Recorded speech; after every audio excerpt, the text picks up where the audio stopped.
का घूंघट पार्ट 2। पिछले अंक में हमने देखा कि देविका अपने ससुराल में हर गलत बात का विरोध करती, तो उसकी वजह से देविका पर उसके ससुराल वाले बहुत अत्याचार करने लगे। एक दिन देविका ने सचिन से कहा, सचिन, मैं तुम्हारे घर में नहीं रह सकती, तुम मुझे आज ही मेरे घर शहर भेज दो, मैं अपने मम्मी पापा के पास रहूंगी। क्यों देविका, तुम शहर क्यों जाना चाहती हो? यहाँ तुम्हें किस बात की परेशानी है?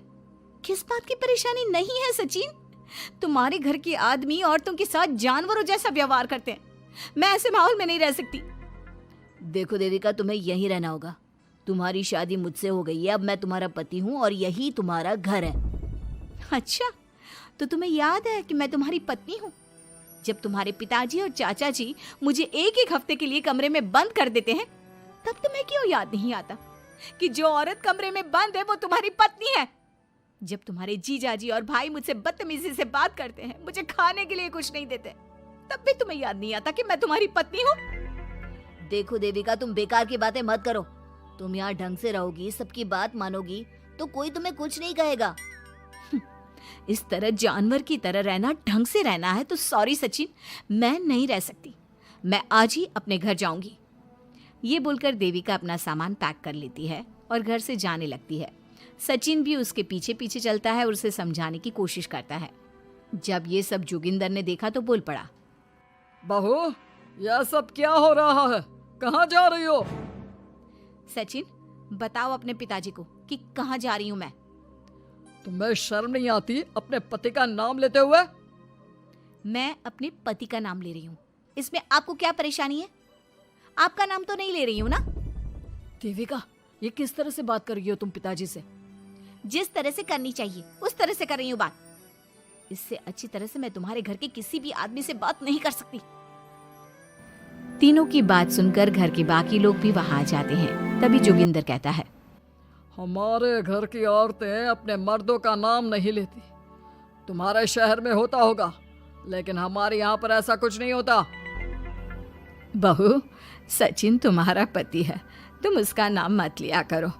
तुम अपने पति का नाम लेने की जगह ए जी, ओ जी, सुनो जी कहा करो।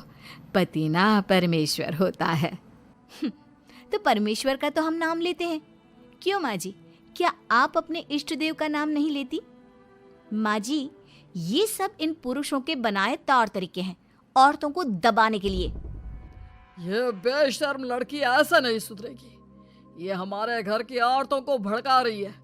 सचिन, तुम इसे चुप कराओगे या फिर मैं करूं?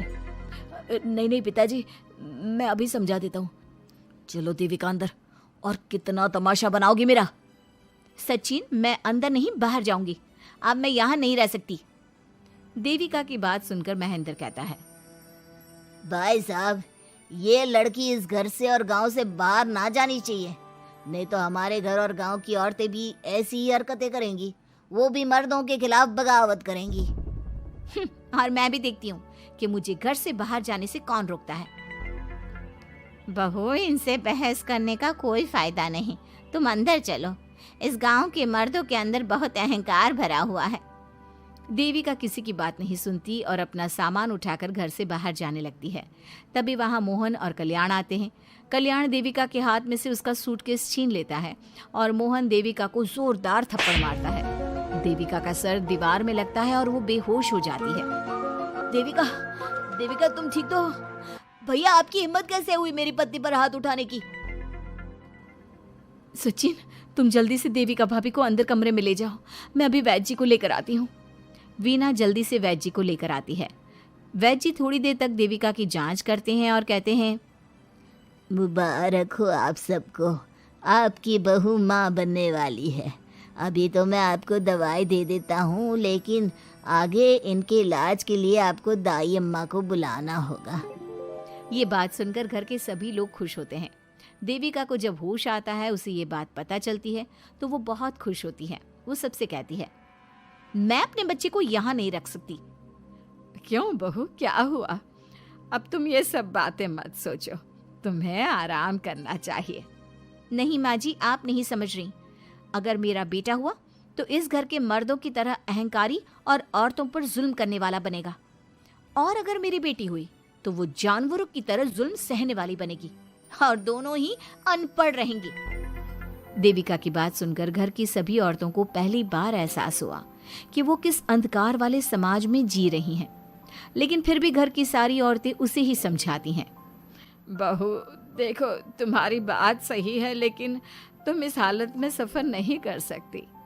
हाँ बहू, तुम यहीं रहो, अपना और अपने बच्चे का ख्याल रखो। देखो ना देविका भाभी, हमें बिल्कुल भी पढ़ना लिखना नहीं आता, अपना नाम भी नहीं लिख पाते, तो आप मुझे थोड़ा पढ़ा दीजिए ना। देविका, तुम्हारी बातें सुनकर पहली बार हमें एहसास हुआ है कि कैसे माहौल में हम जी रहे हैं। तुमने हमारे अंदर उम्मीद की नई रोशनी पैदा की है। यहाँ से मत जाओ तुम। देविका ने घर की औरतों की बात सुनी तो उसका दिल पसीज गया। उसने गांव में ही रहने का फैसला लिया। वो अपने घर की औरतों को रोज पढ़ाती, उन्हें अपने अधिकारों के बारे में, देश के बारे में बताती।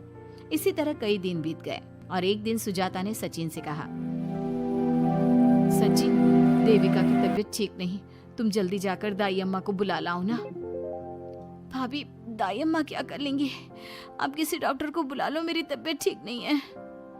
देविका, गांव के लोग डॉक्टर पर भरोसा नहीं करते। दाई अम्मा बरसों से ये काम कर रही है, वो तुम्हें ठीक कर देगी। सचिन, तुम्हारे घर वाले अनपढ़ हैं, तुम तो पढ़े लिखे हो ना, देख नहीं रहे मेरी हालत क्या हो रही है। तभी तो बोल रहा हूँ, समय बर्बाद मत करो, मैं अभी आता हूँ। सचिन दाई अम्मा को बुलाकर ले आता है। दाई अम्मा घरेलू नुस्खों से देविका का इलाज तो कर देती है। कुछ समय के लिए उसकी हालत भी स्थिर हो जाती है, लेकिन वो पूरी तरह से ठीक नहीं होती। फिर देविका सचिन से कहती है, सचिन, मुझे समझ में नहीं आ रहा तुम मुझे डॉक्टर के पास क्यों नहीं ले जा रहे। मैं माँ बनने वाली हूँ और मुझे ये भी नहीं पता कि मेरा हेमोग्लोबिन कितना है। दाई अम्मा कर रही है ना तुम्हारा इलाज। लेकिन दाई अम्मा को कुछ समझ में नहीं आ रहा कि मेरे साथ क्या हो रहा है। अगर देखो तुम मुझे नहीं लेकर गए ना तो मैं खुद ही चली जाऊंगी। अगले दिन देविका की तबीयत दोबारा बिगड़ जाती है और दाई अम्मा के किसी भी नुस्खे से वो ठीक नहीं हो रही थी। देविका ने सारी हिम्मत जुटाई और वो अकेले ही डॉक्टर के पास जाने लगी। उसे देखकर मोहन कहता है, बहू, इस हालत में कहाँ जा रही हो? आप लोगों के भरोसे रही ना तो आप लोग मुझे मार ही डालोगे। डॉक्टर के पास जा रही हूँ मैं। बहू, तेरा दिमाग तो ठिकाने पर है। हमारे घर की औरतें मर्दों से इलाज नहीं कराती। हे भगवान, इन जाहिल लोगों को मैं कैसे समझाऊं? डॉक्टर औरतें भी होती हैं। बहू, तो हमें पागल मत बना, हमने तो कभी कोई महिला डॉक्टर नहीं देखी। तू झूठ बोलकर निकलना चाहती है ना? इस गांव की सरहद से आप लोग कभी बाहर नहीं गए ना, इसलिए आप लोगों को नहीं पता कि महिलाएं डॉक्टर के अलावा क्या क्या है। ए लड़की, तुझसे तमीज से बात कर रहे हैं तो तू ज्यादा हवा में मत उड़। बोला ना एक बार, चल अंदर जा। चाचा जी, मैं अंदर नहीं जाऊंगी, डॉक्टर के पास जाऊंगी। मेरा इलाज सिर्फ डॉक्टर ही कर सकता है। ये बोलकर देविका घर से निकल रही थी कि तभी जोगिंदर ने उसे कमरे में ले जाकर बेड पर जोर से धक्का दे दिया, जिसकी वजह से देविका के पेट में चोट लग गई और वो दर्द की वजह से जोर जोर से चिल्लाने लगी। ये देखकर घर की सारी औरतें देविका को संभालने लगी। देविका, हिम्मत रखो, सब ठीक हो जाएगा। देविका भाभी, आप ठीक हो ना? माँ, कुछ करिए ना, भाभी की तबीयत बहुत खराब हो रही है। लेकिन मैं क्या कर सकती हूँ? भाभी, कुछ तो करो, कहीं बहू को कुछ हो ना जाए। उधर जोगिंदर मेन गेट पर बड़ा सा ताला लगा देता है और कहता है, आज के बाद इस घर से कोई भी औरत बाहर नहीं निकलेगी। देविका का बच्चा भी इसी घर में होगा, ये जिंदा रहे या मर जाए। जोगिंदर की बात सुनकर सभी औरतें बाहर आती हैं।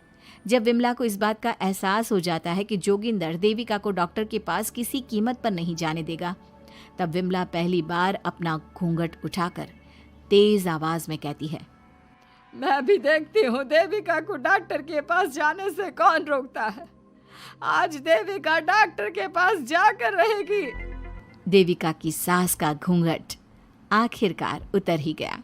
घर के आदमियों ने पहली बार विमला का ये रूप देखा था और उसकी तेज आवाज पहली बार सुनी थी। क्या विमला अपनी बहू की जान बचा पाएगी या जोगिंदर अपनी पत्नी की आवाज भी दबा देगा? ये जानने के लिए हमारे अगले एपिसोड का इंतजार कीजिए और हमें कमेंट में ये भी बताइए कि घर की औरतों को आगे क्या कदम उठाना चाहिए।